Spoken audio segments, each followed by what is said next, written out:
Amusement parks are supposed to be filled with fun rides, happiness, and all things good. I promise you, you're not gonna find any of that at these places. Here is our list of the top 5 abandoned amusement parks that you should never visit. Number 5 on this list is Atlantis Marine Park. We are headed all the way down under for this one because Atlantis Marine Park is actually in Australia. AustralianNews.com writes, Atlantis Marine Park was initially a huge success with families from WA and beyond flocking to the park to watch the live dolphin shows, swim in the pools, ride pedal boats, and have their obligatory photo with King Neptune, a huge statue at the entrance to the park. However, in 1990, just 9 years after opening, Atlantis shut its doors. Western Australia's boom never eventuated, and the 1987 stock market crash put a halt to prosperity. Atlantis closed due to financial difficulty and was left abandoned. It has since been damaged by vandals and has become overgrown and derelict. Old statues can still be found scattered throughout the grounds, as well as broken walls and concrete pools. For years, it was no man's land, popular with dog walkers. However, just last month, the iconic King Neptune was restored to his former glory after a petition by locals who started an online campaign for something to be done with the ruins. Well, I'm glad to see that Neptune is looking fresh again, but I don't know how long he'll stay that way. Apparently, this place, when the sun goes down, is home to some evil creatures. Four-legged mutant things with glowing red eyes that hiss and are nothing that we know of from this world. Now, this could be a bunch of baloney, but that's what some people have reported seeing when they've explored this place at night. Probably safe to go during the daytime, just make sure you set an alarm for 6 p.m. to get out of there if you do go. Number 4 on this list is Crinkly Bottom Theme Park. This one, to my understanding, has been demolished, but it still deserves a spot on this list because of how creepy it was when it was around. Mr. Blobby was a TV caricature in the early 1990s. He was featured on one of Britain's most successful late-night Saturday television shows and was this big pink blob creature with a bow tie on. This was a comedy television show, and this blob thing didn't lack any of that. He would often engage in annoying antics with celebrity guests and become a bit of a British television phenomenon. Well, Mr. Blobby was successful enough that he of course needed toys, merchandise, and heck, while we're at it, let's give him his own amusement park. Sometimes what works well on TV doesn't always translate to a fun amusement park though. Crinkly Bottom was what they called it, and it opened up in 1994. This annoying sidekick's popularity didn't last forever though, and this amusement park's life was very short-lived. The place shut down in 1996 because it simply was not making enough money. Then it faded away into obscurity and everybody forgot about this interesting little business venture. That was until 2009 though, when some urban explorers stumbled upon it again. The once bright and beautiful Blobby Land looked like something straight out of a horror film. It was worn and gross and just reeked of evil. Animals had taken up residence there, and based on how the place looked, it wouldn't have been surprising if some sketchy characters once did business there too. You can't visit it now because it's demolished, but you really shouldn't have been going when it was around. Starting us off in 5th place, we have water park troubles. This tale takes place at Schlitterbahn, which is a theme park owned by Cedar Fair in Texas on the Raging Rapids portion of the Lazy River. Our narrator Vanessa and her friends didn't expect anything intense from the ride. They were all just, looking forward to relaxing, watching the water go by, enjoying the scenery. As expected, the ride wasn't super intense whatsoever at first, until it hit a patch of white water, and because of the angle that the raft hit the bump, Vanessa and her companions were launched into the river. Nope, that's not supposed to be part of the ride.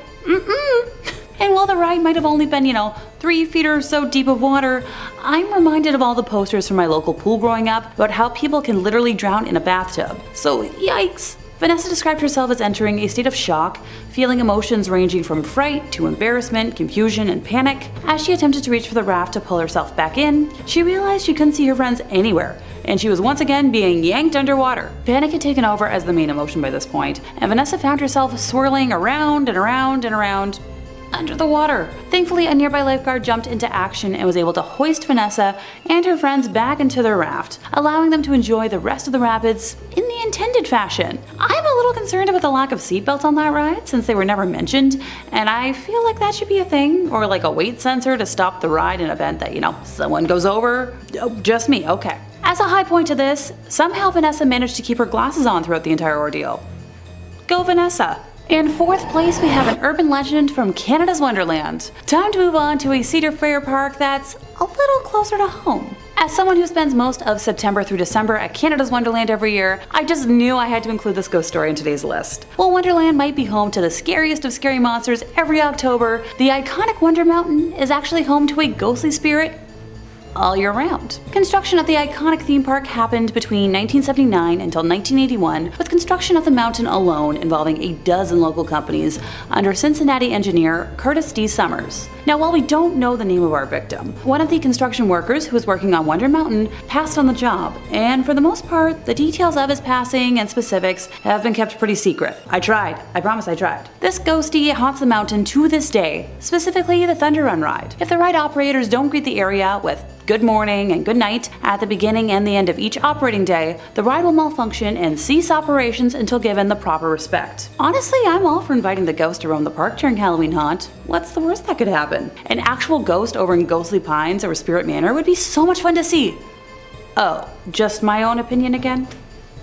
Of course. In third place, we have the Warner Brothers Jungle Habitat. Originally opening on July 19th of 1972, this now abandoned park closed its doors by 1976, which is a really bad timeline for a theme park that was technically never completed. The first time Jungle Habitat made headlines was only months after it first opened for business, when an Israeli tourist named Abraham Levy was riding through the safari in a taxicab and decided to roll down the window to get a better look at some of the animals roaming around. 2 lions attacked the car and mauled the 26-year-old tourist, causing lacerations to his face and shoulder. He took credit for the harm, citing his own foolishness, which helped to dodge, I guess, like a media onslaught. For the most part. By the end of the year, reports of animals escaping into the wilds of West Milford, which is where the park is located, were far too many in volume to be ignored. Besides the sightings of harmless animals like peacocks, there were numerous rumors spreading about dangerous animals such as like a pack of wolves and a lion being sighted along like local roads. Okay, look, I grew up in the land of moose, and I wouldn't want to see one of those on the side of the highway. I can't imagine seeing a lion on the side of one. These sentiments voiced way back in the day are identical to the rumors still running rampant today. Tales told by local residents who have, looked out into their backyards include wandering ostriches and a band of baboons running amok in the town's pharmacy. Guess they needed a prescription filled. Emus, baboons, and even wolves are just some of the uncaged critters which have been known to actually have escaped the park. I feel like I found the origins for the Night at the Museum franchise. On July 8th of 1974, a 68-year-old visitor from Long Island was grabbed by the trunk of a baby elephant, which then slammed her against a fence and bit her. The woman, her name's Elizabeth Ennis by the way, was later awarded $200,000 by a court. In an account in the New York Times, she claimed the elephant bit her on the right hand, and because of the trauma incurred by being slammed into the fence, she had persistent pain in her right side that prevented her from lifting heavy items. Her husband was awarded $5,000 for the loss of companionship. I'm just glad that's all that she went through. Goodness. Elephants are pretty big.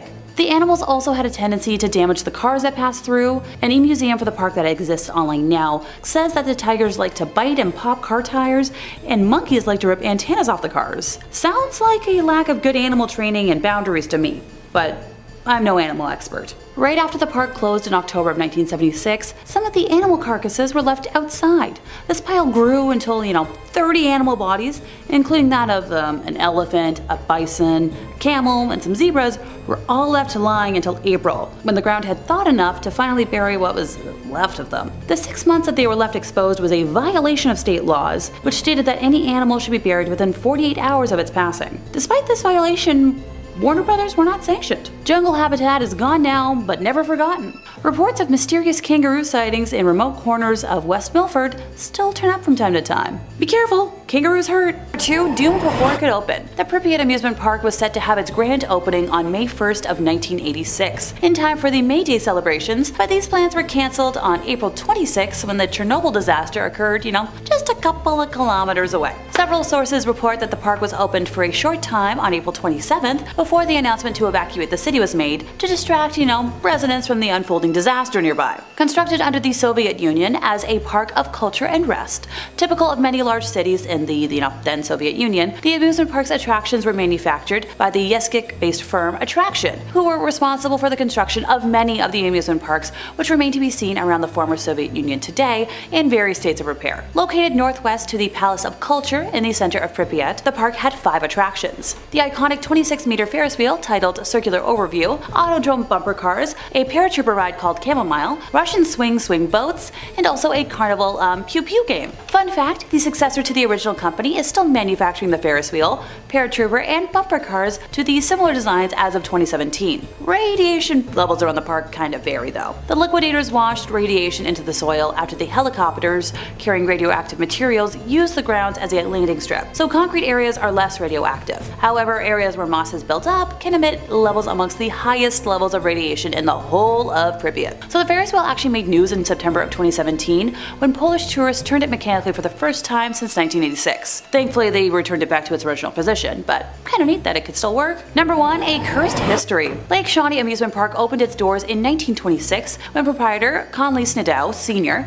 purchased the land. His vision to build a place for local families to relax and enjoy time together was realized as the coal miners from local towns descended on it each year, making it a fantastic destination for summer vacations. The park was full of activities. It featured a man-made swimming lake, a racetrack, concessions, and cabins for visitors, looking for an overnight stay. The big cornerstones were the Ferris wheel and the swings, two rides that were popular with everyone who spent time at the park. And you know what? That all sounds pretty idyllic to me. Tragedy, though, began to grip the amusement park in the 1950s, when several deaths shocked locals. A young girl's life ended on the swing ride when a delivery truck backed into her seat, killing her in place. Another youngster lost his life when he drowned in the swimming pool after his arm got stuck in a drain pipe. And by 1966, this amusement park closed its doors to the public, and the land sat dormant for decades. In the 1980s, the park again welcomed visitors when Gaylord White acquired the land and set out to restore it to its former glory. In addition to purchasing a Ferris wheel, he found a swing ride that seemed just like the swings that once thrilled guests. Now, fun fact, when they installed the swings on the property, they realized the swings weren't just similar, they were the exact same swings from years prior, something that they decided to advertise during the grand reopening. The Lake Shawnee Amusement Park welcomed tens of thousands of visitors during its second run, which ran for just 3 years in the 1980s. Unfortunately, high insurance prices forced the White family to close their doors for the second and final time after those couple of short seasons, forcing them to pivot to other activities to keep the land active. They hosted fishing tournaments in what used to be the swimming lake, and they planned to create a space on the property for mud bogging, a motor sport the family knew would draw crowds to watch. While excavating a mud bogging track, the White family made a series of surprising discoveries that added depth to the property's history. For starters, the park was built over a Native American burial ground, with an archaeological dig uncovering 13 bodies, mostly young folks. In the 1700s, the property was the active home base for the Native Americans until they seemed to suddenly disappear. Among the bracelets, clothing, and tools that excavators found, they also found mass graves that suggested as many as 30,000 people had been buried on the property. But, that's not the darkest history of the land.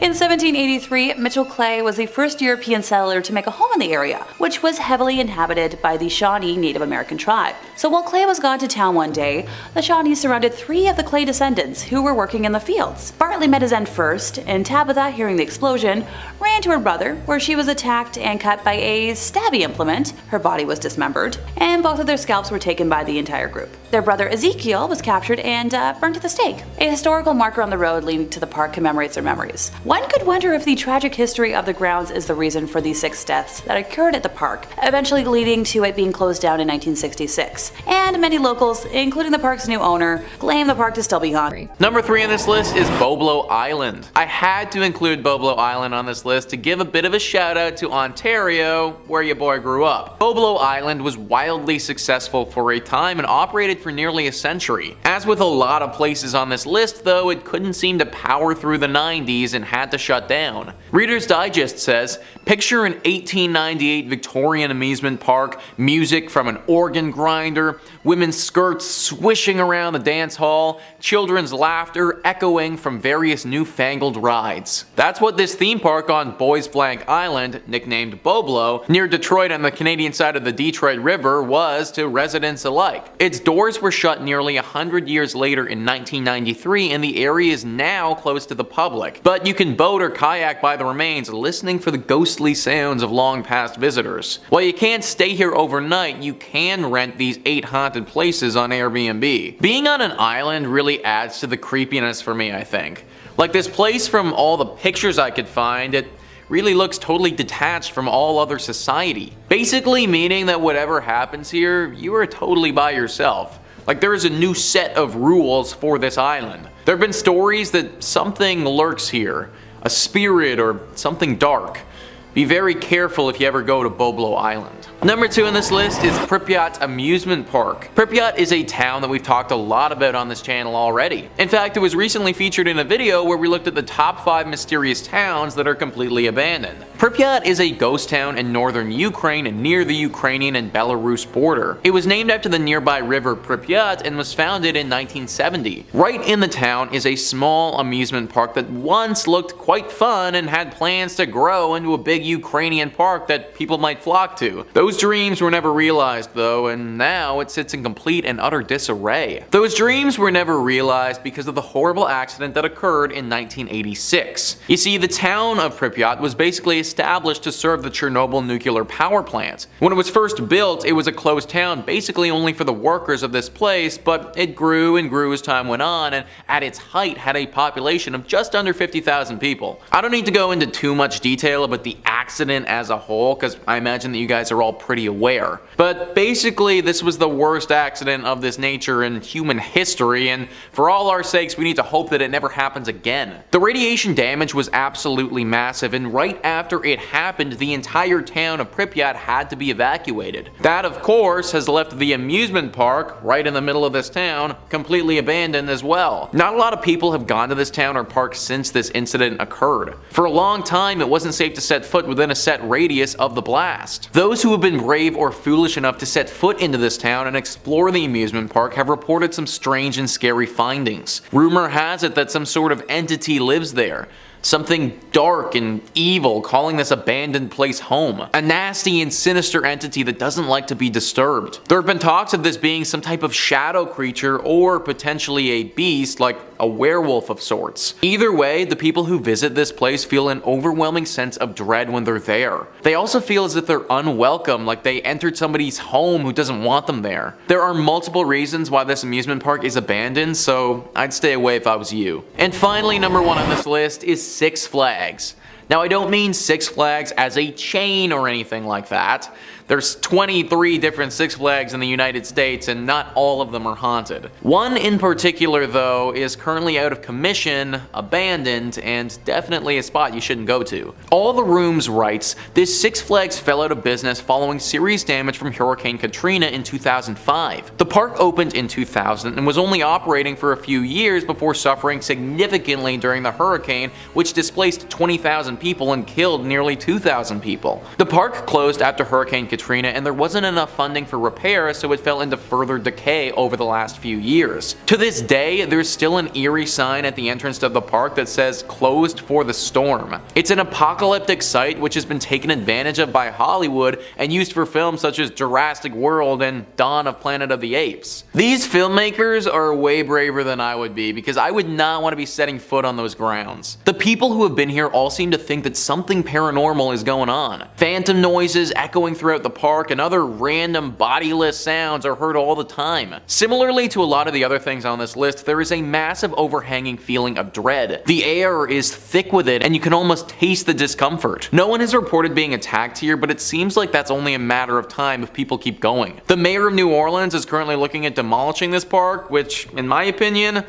probably for the best. Number 4, Under the Sea Gone Wrong. Disney's River Country was the first water park at Walt Disney World, and possibly the first themed water park ever. Look, as much as I love Disney World and I'm mentally planning my next trip back, I'm here to call a spade a spade. Some consider River Country to be the first water park anywhere, but that depends on how you define a water park. Yes, River Country opened almost a year before Wet n Wild in Orlando, but there were public pools and lake parks with water slides and other aquatic play equipment long before River Country opened. So just as Disneyland had reinvented the amusement park 21 years earlier, River Country reinvented aquatic recreation. The water park's grand opening was on June 20th of 1976, and on Thursday, August 28th of 1980, a sad Associated Press story appeared in newspapers throughout North America. It was reported that a rare but deadly disease caused by an amoeba found in Florida freshwater lakes had claimed its 4th victim, a New York youngster who had spent his vacation swimming at River Country. The disease, amoebic meningoencephalitis, attacked the nervous system and brain. You don't want to know how many tries it took me to say that. The youngster died after the amoeba entered his nose, went through the nasal passage, and attacked the nervous system,